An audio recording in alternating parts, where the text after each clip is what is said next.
All right, welcome to Hoops Tonight here at the Volume. Happy Monday, everybody. Hope all of you guys are having a great start to your week. We are giving our series preview for the Minnesota Timberwolves versus the Golden State Warriors today. Agonizing. I walked into this Zoom call still not knowing who I was going to pick, but then I ended up following my gut. You guys will see at the tail end of the show. You guys know the drill. Before we get started, subscribe to the Hoops Tonight YouTube channel so you don't miss any more of our videos. Follow me on Twitter at _JasonLT so you guys don't miss show announcements. Don't forget about our podcast feed wherever you get your podcasts under Hoops Tonight. It's also super helpful if you leave your rating and a review on that front. Jackson's doing great work on our social media feeds, Twitter, Instagram, Facebook. Make sure you follow Hoops Tonight there. And then last but not least, keep dropping those mailbag questions in the YouTube comments. All right, let's talk some basketball. So the season series, the Warriors went 3-1. They lost their first matchup of the year, but they won 3 straight. All of the games were before the trade deadline, so a lot of different players involved specifically for the Warriors. A lot of Andrew Wiggins, a lot of Dennis Schroeder, guys that obviously aren't on the team anymore. I did think there were plenty of examples, though, of just the sheer difference between this matchup and the Lakers matchup, specifically for Minnesota's defense, which we'll go over. And we've talked about it a few times already, but I want to get into some more detail today. And particularly in crunch time, the Wolves really struggled to guard Golden State. In the 3 Warriors wins, there were 10 clutch minutes, meaning 10 minutes of game time, where the game was within at least 5 points and with less than 5 minutes left. In those 10 minutes, the Warriors logged a 132 offensive rating as they repeatedly struggled to deal with Steph in space. The overall metrics for the matchup, both teams logged a 113 offensive rating overall. Both teams grabbed over 31% of their own misses, so both teams struggled to keep each other off of the offensive glass. The odds right now, Minnesota is a minus 175 favorite. That feels about right to me in terms of Vegas odds. I think this is going to be a very close series. In a vacuum, I would view the series as essentially a coin flip, but under the real world circumstances, I feel like Minnesota should absolutely be the slight favorite that they are. If you start to go down the list, it's like, okay, they looked more impressive in the first round, right? Like they beat a better team quicker, right? Although for me personally, I don't think that has much bearing on this series. I'm a big believer that each matchup in the playoffs is its own unique brand of basketball, and it just doesn't matter, right? Like, for instance, Minnesota beating Denver last year. I thought Denver was the best team in the Western Conference. They caught an extremely unfavorable matchup against Minnesota. Minnesota beat them. I think Denver was better than that Dallas team. Minnesota runs into Dallas, totally different matchup. Minnesota really struggles and gets ousted in 5 games. Like, just because Minnesota looked more impressive against a better team in the first round, that means nothing as you throw the ball up in the air at center court tomorrow night against the Golden State Warriors. It is a fundamentally different basketball team that plays a fundamentally different style. It is not remotely the same situation. But for Vegas's sake, Minnesota did look more impressive. They have home court as well, and they have a substantial rest advantage. They've been done since Wednesday, prepping for this series and getting rest, although I don't think it matters as much for as young and athletic team as they are. But on the other side, Golden State just finished a bloodbath with Houston. That literally just finished last night. And as Steph said, they had to literally pack their bags for Minnesota, and they went straight to Minnesota from Houston. So obviously a bunch of like those kinds of factors that favor Minnesota. I think that's enough to at least make Minnesota a slight gambling favorite the way that they are. So let's talk about Minnesota on the offensive end of the floor. The first big question is, how will the Warriors look to counter Minnesota's interior size? Like, will they size up to try to compete physically, or will they size down to try to space Minnesota out and win with their speed? My guess is that Kerr is going to start by splitting the difference, meaning he'll start Quentin Post. You're bigger that way, but Post can also drag at least one of Minnesota's bigs out of the paint. Although I would not be surprised if in this series we see Minnesota and Chris Finch try a similar strategy to what Houston tried and try to put Rudy Gobert not on Julius Randle, not on Draymond Green, not on like a more of a screen and roll threat like a Gary Payton, but keep an eye on whether or not they try to put Gobert on like Moses Moody whenever he's on the floor. Try to put him in a situation where he can help. There's also the issue with if you put Draymond on Gobert, there's the simple problem that you're going to have another size mismatch elsewhere in the front court, right? But like, I think they'll start with Quentin Post. That's my guess. The other direction I could see Steve Kerr going is to ride the hot streak that Buddy Hield is on. In the last 3 wins in the Rockets series, Buddy Hield averaged 22 points per game on 56% from the field and 55% from three. He was massive on offense in all three games. Obviously, that would put the Warriors in a physical bind in terms of size and strength, but that comes with all sorts of advantages on the offensive end of the floor, which we'll talk about. Step one, on this side of the floor, when Minnesota's on offense, is the physicality matchup. Will the Wolves be able to do to Golden State what the Rockets did to Golden State? Or what the Wolves did to Golden State in the regular season? Which is dominate them on the offensive glass. There's no real schematic thing to get to here. For Minnesota, it's about being relentless with their effort and wearing Golden State down over the course of the series. For Golden State, it's about sandwich rebounding, getting a body on the bigs, coming over the top and grabbing those rebounds while the bigs are in physical altercations on the ground. That's just, we're going to see which direction that swings over the course of the series. My guess is we'll see phases for both teams where they do extensive damage on the offensive glass. In action, so in the half court, how are they going to guard the Wolves? In the first round, the Wolves ran a steady diet of ISO and post-ups because the Lakers did a ton of switching. So it turned into Ant and Julius picking on whatever matchup they wanted and looking to attack. And Ant made a lot of really high-quality reads throughout that series. In the 4 wins, Ant averaged 8 assists per game and just 1 turnover. He did have 0 assists in their 1 loss, though, something to keep in mind. Like, if you can play him into a game where he doesn't pass the ball as well. But this series will likely involve some more variety in the coverages than what they saw from LA. We're probably going to see more zone from Golden State in this series than the Lakers tried. Draymond will likely be on Rudy Gobert every time he's on the floor, and that's not going to be a switching look. Like, I think they'll switch with Draymond if the on-ball guy gets like completely wiped out by a screen. But I think he's going to be in more of a high drop coverage. I think Draymond's going to be up at the level, trying to disrupt Ant, knowing that they're going to be sharp on the back line with Rudy on his rolls or whoever it is that Draymond's guarding in those situations. But what that means is that Anthony Edwards' job is going to be very different as an initiator in this series. His ball screen attack is going to be very different. The Lakers did not try any hedge and recover type of scheme to protect Luka, meaning like if they screen with Luka's man, Luka would just switch on to Ant and they would go. What you will see is if Ant tries to attack Steph Curry in a ball screen, Steph's going to throw a hedge, and then he's going to get back to, Dante DiVincenzo, Mike Conley, Nickeil Alexander-Walker, whichever one of those guards that he's guarding. They're not going to let Ant just pick on Steph if they can avoid it. Obviously, guys get wiped out by screens, and Steph will have to guard Ant occasionally, whether it's a transition cross match, an offensive rebound cross match, or just a really good screen that he is forced to set. But for the most part, they're not going to switch with Draymond. They're not going to switch with Steph, which means all of a sudden Anthony Edwards' passing reads are not just simple drive and kick reads. They're drop coverage reads. They're making the read against that little slip screen to Dante DiVincenzo or Mike Conley every time that Steph is throwing a hedge. It's just a very different mental job for Ant in this series. And one of the things we saw is like if you can, with that Dallas Mavericks series, and even at times in the Denver series last year when Denver was, because again, Denver controlled that series for a good half of it before, Minnesota pulled away.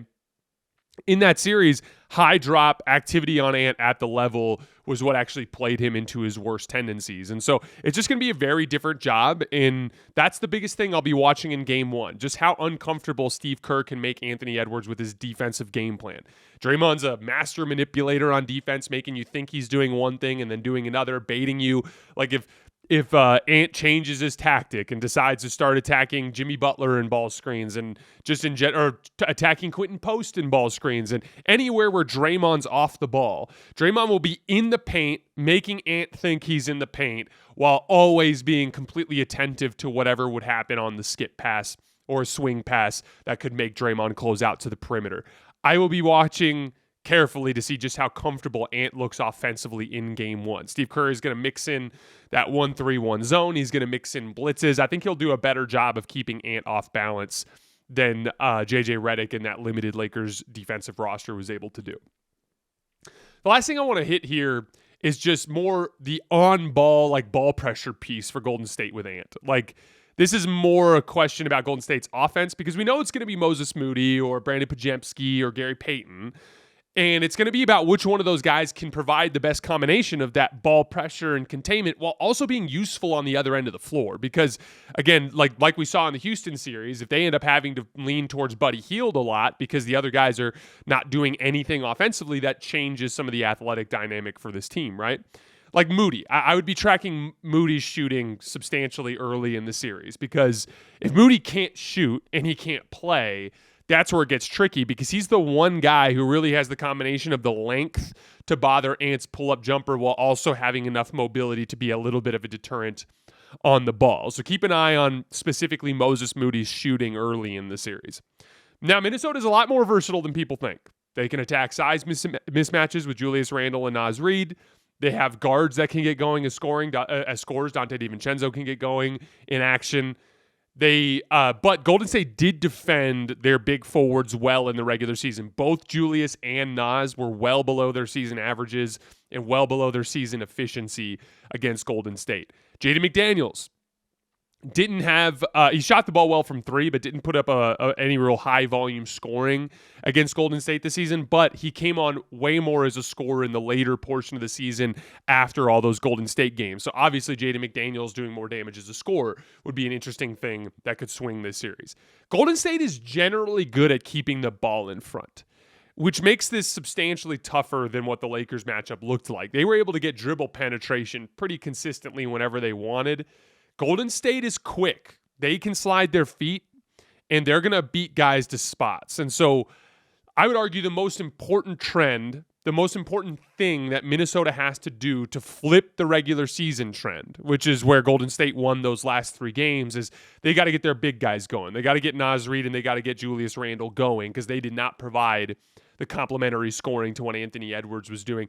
In general, Minnesota shot the ball really poorly, from 2-point range in this regular season matchup. Even Ant did most of his damage behind the 3-point line. And so that's a testament to Golden State's defense and the job that they do sliding their feet and winning the battle on the ground. But if in order for Minnesota to win this series, they're going to have to get their front court players going in some way on offense. I just think Golden State's defense is really good, and I think they're well equipped to handle this particular Minnesota team. I think it's going to be a challenge for Minnesota to score. And again, guys, I understand that that the Timberwolves had a very dominant performance against the Lakers. I'm not trying to undercut that specifically, but if you get into the details, the Lakers did slow them down. They did not score super effectively in that first round series. I'm pulling up the numbers right now on Cleaning the Glass because I would just want to give you guys some perspective. But this is a team that I do believe the Warriors will be able to slow down. So just for a basic example, in the first round series against the Lakers, the Minnesota Timberwolves logged a 92.1 offensive rating in the half court against that Laker defense. The Houston Rockets averaged 92.4 points per 100 possessions in the half court against Golden State in the first round. So literally Minnesota scored less effectively in the half court against Golden State than Houston did against Golden State. Or excuse me, I just butchered that. Minnesota averaged fewer points per 100 possessions in the half court against the Lakers than Houston did against Golden State. And so what that means to me is that Minnesota is going up a level in the level of defense that they're going against, and Minnesota's offense can be slowed down when they're stuck in the half court and they have to process, and it comes down to Anthony Edwards making decisions. And so I do think Golden State will have extensive success slowing down Minnesota's offense over the course of this series. So let's move over to the other side of the ball. Jaden McDaniels is going to get the primary matchup on Steph. The NBA 82-game grind is done, and now the real fun begins. The NBA playoffs are here, and it's time for all the high-stakes drama, clutch moments, and jaw-dropping plays. I can't wait. If you're looking to make the playoffs even more exciting, DraftKings Sportsbook has you covered as an official sports betting partner of the NBA. From the play-in games all the way through to the finals, now's the time to back your favorite players and teams as they chase glory. All season long, DraftKings has been the go-to spot for NBA player props, and that does not stop now. Want to make your playoff experience even more intense? Try placing a bet on your favorite player's performance. Will they drop 30 points, 40, or more? It's your call. Ready to place your first bet? Download the DraftKings Sportsbook app now. Lock in your bets. Let's make this playoff run unforgettable. Here's something special for first-timers. New DraftKings customers bet $5 to get $200 in bonus bets instantly. Make it a playoff run to remember with DraftKings. Download the DraftKings Sportsbook app and use code HOOPS. That's HOOPS. That's code HOOPS for new customers to get $200 in bonus bets when you bet just $5. Only on DraftKings. The crown is yours. It's a great time of year to get out and see some of these live events. We've got concerts and comedy shows all over the country. I got out to the Sphere for a 3-night set to see Dead & Company last month. The NBA playoffs are in full swing. Lots of good games to see there. The Major League Baseball season is underway. And this is why I want to give a shout out to the sponsor of today's video, SeatGeek. With over 28 million downloads, SeatGeek is the #1 rated ticketing app. There are more than 70,000 events listed on SeatGeek, including concerts, sports, festivals, and more.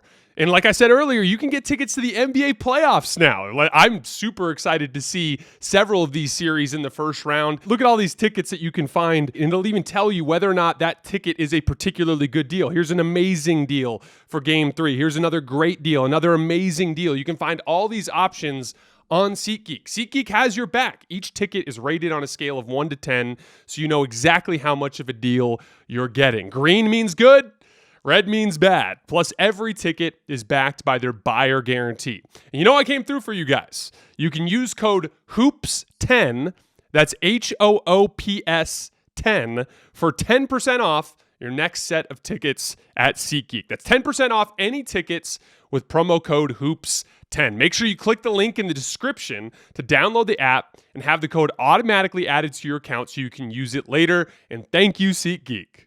He does a good job of making up for, he's a little bit upright, like we talked about last night on playback. He's a guy that, you can get shifted side to side and Steph can get around every once in a while.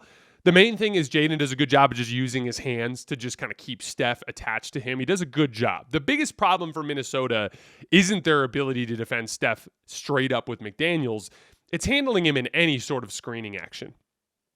If you put Gobert on Draymond, Steph's going to just run high ball screens with Draymond, and he's going to get the ball to Draymond in the pocket behind Gobert. Now, all of a sudden, you're playing 4-on-3 with Gobert trapped on the perimeter guarding, right? I think the Wolves are going to have to strongly consider putting Rudy Gobert on a guy like Moses Moody, even a guy like Gary Payton, although Gary Payton, as we've seen, can have a lot of success as a role man. But they're going to have to try to keep Gobert close to the rim whenever possible.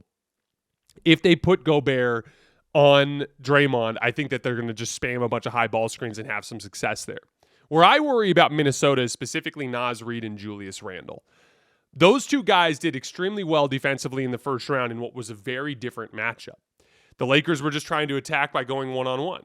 And so it was a lot of Julius and Naz on an island guarding LeBron and Luka and doing a very good job, sliding their feet, using their big strength, their big frames to absorb contact and bump LeBron and Luka off of their base and force them into tough shots, either at the rim or over the top. That is not what this offensive matchup is going to look like. This is going to be a lot of Steph Curry attacking them in space. We went over film examples in our last two playback sessions, but Steph pretty consistently destroyed Julius Randle in space in the regular season when these teams matched up. He got around Naz Reid whenever he wanted to. He was able to move around off ball on those guys and have success. Naz, Julius, and even Anthony Edwards to a certain extent really struggled to handle Steph in those kind of run around situations. And that really is where this is fundamentally different than the Lakers matchup. This is not a one-on-one matchup attacking series. This is a ball in player movement series. But even if it degenerates down to one-on-one ball in a late game situation, I think Steph is going to feel comfortable attacking Julius Randle in a way that's different than Luka and LeBron because it's a fundamentally different matchup.